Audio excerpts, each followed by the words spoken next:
Being the lady of the house, responsibility आपका दूसरा नाम है and the girls must feel proud on it. Hope you guys are doing amazing.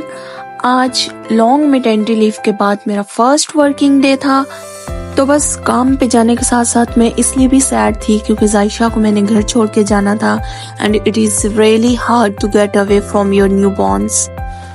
तो बस जी सुबह सुबह नाश्ता बनाने के बाद फटाफट से स्कूल जाने की तैयारियों में लग गई मैं। Although I love my job, लेकिन बच्चों की जब बात आती है ना तो बच्चे आपकी फर्स्ट प्रायोरिटी बन जाते हैं and in the case of जुरेस के मामले तो मैं बिल्कुल भी कॉम्प्रोमाइज़ नहीं कर सकती क्योंकि जुरेस को सीलिएक की प्रॉब्लम है, तो इसकी डाइट वगैरह का मुझे प्रॉपर ध्यान रखना पड़ता है, इसलिए ये दुम छल्ले की तरह मेरे साथ साथ ही होता है एंड टू बी ऑनेस्ट मेरा भी इसके बगैर बिल्कुल भी दिल नहीं लगता। एनीवेज जी नाश्ता किया हमने, जुरेस को नाश्ता करवाया and that is a really tough job for me. नाश्ता करने के बाद हम जल्दी से रेडी हुए और हम लोग स्कूल के लिए निकल गए। रात में बारिश हुई थी जिसकी वजह से मौसम थोड़ा सा ठंडा था, मौसम काफ़ी अच्छा था, तो बस रास्ते में मौसम को एंजॉय करते हुए हम लोग स्कूल की तरफ रवाना हो गए। और ये जुरेस था, जुरेस थोड़ा एक्साइटेड भी था स्कूल जाने के लिए क्योंकि आज काफ़ी दिनों के बाद घर में रहने के बाद स्कूल जा रहा था, जिसकी वजह से जुरेस तो काफ़ी खुश था, लेकिन मैं I was sad a little bit क्योंकि जायशा को घर छोड़ के जाना था और मेरे लिए तो भाई ये बहुत ही मुश्किल था। जायशा को मैं अपनी मदर इन लॉ के पास छोड़ के आई थी। ये जो बुजुर्ग होते हैं ना, ये अल्लाह की बहुत बड़ी नेमत होते हैं, ये घरों में रहमत का बाइस होते हैं और यकीन करें इनकी वजह से बंदा इतना हेल्प आउट हो जाता है ना कि बंदे की आधी टेंशन कम हो जाती है। बस जी स्कूल पहुंचने के बाद मेरे स्टाफ ने मुझे बहुत वार्मली वेलकम किया, जो मेरा मूड थोड़ा सा सैड था वो थोड़ा सा हैप्पी हो गया। उसके बाद मैंने अपना पेपर वर्क मुकम्मल किया, अपनी डायरी मुकम्मल की, then I go to my classroom, I prepared my lesson plan and before I start my work मैंने सोचा घर में एक दफ़ा कॉल करके जायशा की खैरियत मालूम कर लूँ। मैंने घर कॉल की, देन अम्मी ने मुझे बताया कि जायशा सो रही है, तो बस जी ये सुनने के बाद मेरे दिल को इत्मीनान हो गया। तो बस जी डायरी मुकम्मल करने के बाद, लेसन प्लान बनाने के बाद बच्चों को लेसन डिलीवर करना शुरू किया और यकीन करें इतने दिनों के बाद जब बच्चों को पढ़ाया ना तो बहुत मज़ा आया। और वैसे भी ये जो शोबा है ना, ये टीचिंग जो है ये पैगंबरों का शोबा है, तो बस यही कोशिश होती है कि होल हार्टेडली हम अपना काम करें और अपना बेस्ट देकर इन बच्चों को इस मुल्क का सरमाया बनाएं।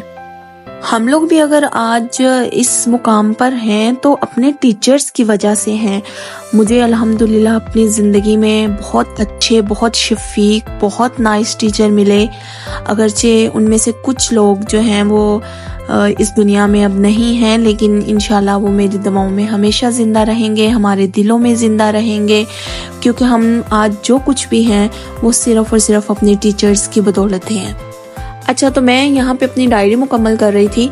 डायरी लिखने का एक फ़ायदा ये होता है कि आपको एक स्केड्यूल टाइप मिल जाता है कि आपने बच्चों को कौन सी एक्टिविटीज़ करवानी हैं और किस दिन आपने कौन सा लेसन प्रिपेयर करना है, कौन सा डिलीवर करना है।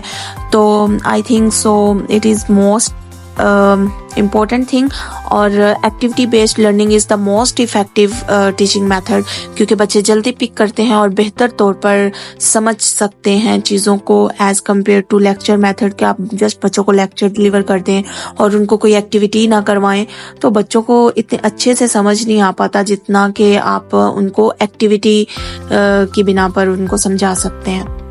अच्छा, सुरेश आपको इधर उधर भागता हुआ नजर आ रहा होगा, तो इसको मैं क्लास में इसलिए नहीं बिठाती because he is under age, अभी ये 3 साल का भी नहीं हुआ, तो इस एज पे बच्चों पे बर्डन नहीं डालना चाहिए। बच्चों को इस एज में आपको एटिकेट्स सिखानी चाहिए, इसके अलावा उनको अच्छी बातें सिखानी चाहिए, उनको छोटी छोटी दुआएं सिखानी चाहिए। इससे बच्चों की लर्निंग स्किल्स और मोटर स्किल्स डेवलप होती हैं और बच्चों पे ज़्यादा बर्डन भी नहीं पड़ता। तो इस एज में मदर्स को अवॉइड करना चाहिए ताकि बच्चों पे ज़्यादा बर्डन ना आए। आज चूँकि पहला दिन था तो जुरेज़ का भी कुछ ख़ास दिल नहीं लग रहा था स्कूल में। ही वॉज़ रिपीटेडली सेइंग मम्मा घर चलें, घर चलें। तो बस फिर इसको मसरूफ़ करने का तरीका मैंने ढूँढ लिया। मैंने इसको बिज़ी किया राइटिंग और ड्राइंग में, बस ये उसी में मसरूफ़ रहा और उसके बाद थोड़ा सा टाइम खेल कूद में स्पेंड किया और इस तरह से हमारा सारा दिन स्पेंड हुआ स्कूल में। पहला दिन था, थोड़ा सा मुश्किल लगा, मुझे भी मुश्किल लगा, जुरेज़ को भी मुश्किल लगा, लेकिन खैर दिन गुजर ही गया। And now it was of time, so we back to home. जब हम लोग घर पहुंचे तो जायशा रो रही थी, काफ़ी रो रही थी। उसको फीड करवाया, फीड करवाने के बाद पता चला जी कुछ गेस्ट आ रहे हैं। देन फटाफट से किचन में गई, खाना खाने की तैयारी शुरू कर दी। मैंने बनाया था चिकन कौरमा। चिकन कौरमा बनाने के साथ साथ मैंने सोचा साथ साथ स्वीट डिश भी रख लेती हूँ, because I am a multitasking women. अगर एक तरफ मैंने सालन रखा होता है तो दूसरी तरफ मैं फटाफट से कोई और डिश बना लेती हूँ। मीठा बनाना हो तो मीठा बना लेती हूँ। तो मीठे में मैंने आज कस्टर्ड बनाया था, because it is a quick recipe. चूँकि टाइम शॉर्ट था तो कस्टर्ड से बेहतर कोई रेसिपी मेरे जहन में नहीं आई। बस खाना खाया, कुछ टाइम मेहमानों के साथ स्पेंड किया। बहुत हेक्टिक डे गुजरा था, बहुत थक गए थे, जुरेज़ भी थक गया था। सो रात में थोड़ा सा जल्दी सो गए, जायशा को भी जल्दी सुला दिया। ये थी हमारे पूरे दिन की routine. Thank you for watching, have a nice day.